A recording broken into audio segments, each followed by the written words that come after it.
Dans une nouvelle, Luis Sepúlveda raconte que son roman le plus célèbre, Un vieux qui lisait des romans d'amour, est né en 1978, en Amazonie, pendant un orage terrible. Luis Sepúlveda était alors en Équateur. Il habitait depuis 4 mois sur la rive orientale du Haut-Nangaritsa, dans un hameau des Indiens Chouars. Il vivait avec les Indiens. Il n'était pas l'un des leurs, mais il était comme eux. Il était comme eux, car il jouissait de tous les droits de cette communauté d'hommes et de femmes dans la forêt. Il remplissait scrupuleusement les tâches qu'on lui confiait, comme veiller à garder allumées les 3 bûches du feu de bois, ou s'occuper du verger de yucca, ou ramener des crabes de la rivière, ou empêcher les animaux sauvages de s'approcher du hameau. Il n'était pas l'un des leurs, car même si les Indiens ne l'avaient jamais dit, il savait qu'un jour, il retournerait vers le monde d'où il venait. C'était une sorte d'accord tacite. Le jour de l'orage, il est parti à la chasse avec un groupe de Chouars. Ils avaient fait des équipes de 2. Son compagnon de chasse, c'était Nuxinho, celui qui avait été son mentor dans la forêt. C'est Nuxinho qui lui avait appris tout ce qu'il savait. Ils étaient des compadres, un grade supérieur à la simple amitié ou à la camaraderie des chasseurs.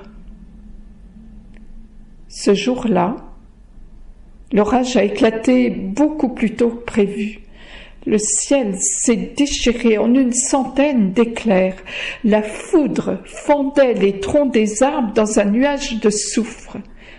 Et la pluie s'est mise à tomber avec une intensité, une violence telle qu'on en avait la respiration coupée. Nuxinho a chargé la sarbacane sur son dos et il s'est mis à courir. Quand ils sont arrivés dans une clairière, il a mis sur sa tête le sac qui était destiné à leur proie. C'était simplement pour pouvoir parler. La pluie fouettait leurs épaules.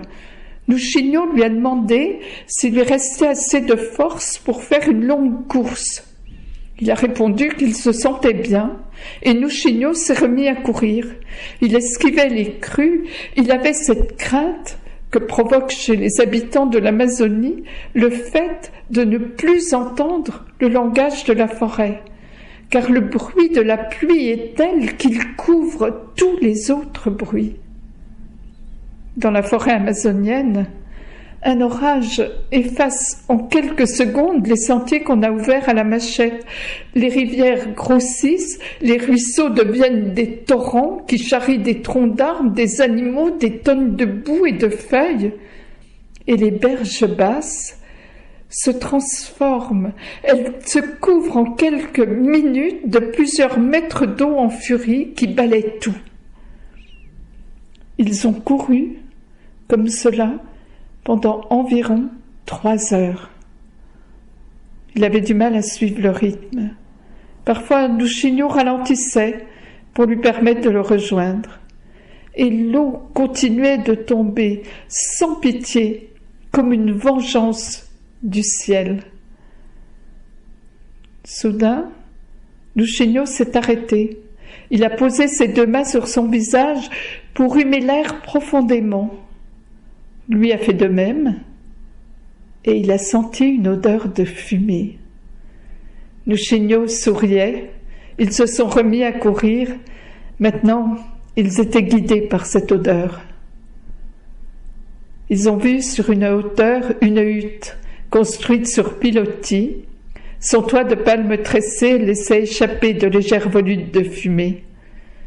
Quand ils ont été à quelques mètres, Nuxinho lui a dit que c'était un vieux bizarre qui vivait là, un blanc qui parlait très peu. Le vieux en question était plutôt petit, robuste, avec des cheveux gris hirsutes et une barbe qui lui couvrait la moitié du visage. Il les a invités sans un mot à s'approcher du feu qui brûlait.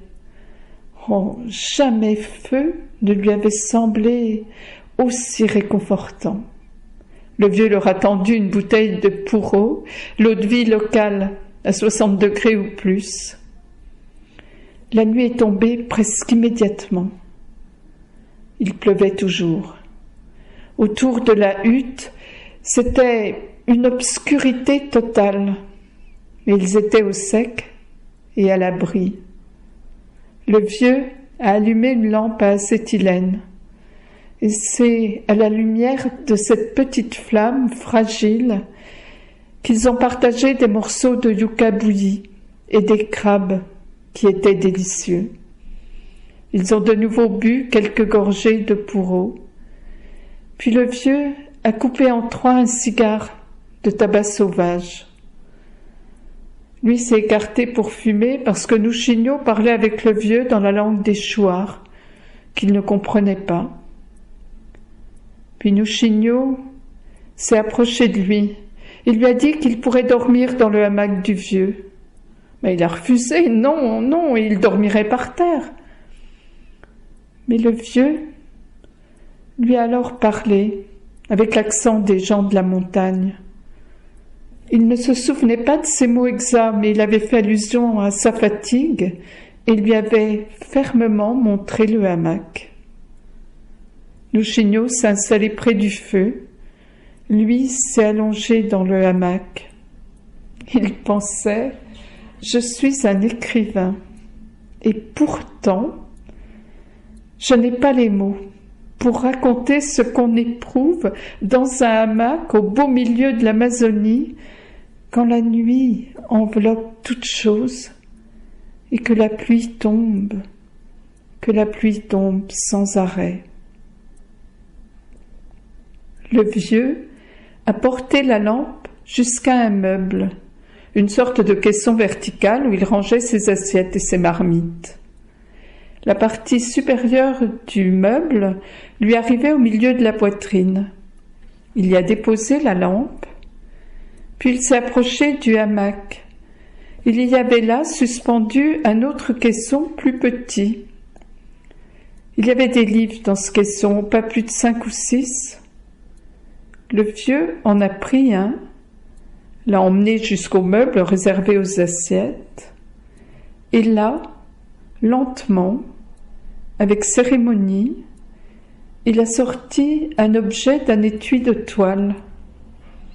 Il a soufflé dessus, il l'a frotté, il a regardé à travers. C'était une grosse loupe. Le vieux a pris le livre, cherché une page, puis, avec sa loupe, il a commencé à lire, là, debout, devant le meuble. Lui, il est descendu du hamac pour regarder les livres. C'était des romans de Paul Féval, d'Eduardo Zamacois, des vieux bouquins usés, humides, qu'il connaissait parce qu'on les avait adaptés pour la radio. Mais il n'avait jamais voulu les lire. Ça faisait 4 mois qu'il n'avait pas ouvert un livre. Oh, il en avait dans son sac à dos, mais il ne leur avait pas accordé un regard. C'est qu'il apprenait à lire La forêt. Il a demandé au vieux s'il pouvait prendre un livre. Sans abandonner sa lecture, le vieux lui a répondu que les livres étaient faits pour être lus. Au petit jour, l'orage s'était calmé, mais il continuait à pleuvoir. Avec Nouchigno, ils ont remercié le vieux pour son hospitalité et ils ont pris le chemin du retour. Au hameau, dans son sac à dos, il a trouvé aussi des cahiers et des stylos. Dans un de ces cahiers qu'il avait acheté à Quito, il a écrit « Un vieux qui lisait des romans d'amour ». Simplement, c'était pour ne pas oublier, pour garder vivante dans sa mémoire cette nuit passée dans un hamac, tandis que l'orage fouettait l'Amazonie.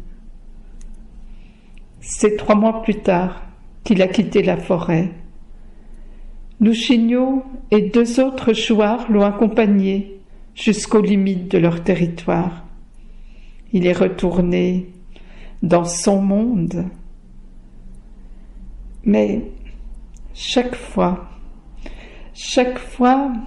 qu'il est en proie à la tristesse, il sent son compadré lui poser la main sur l'épaule en lui disant qu'il peut revenir quand il le veut, car même s'il n'est pas l'un des leurs, il est comme eux.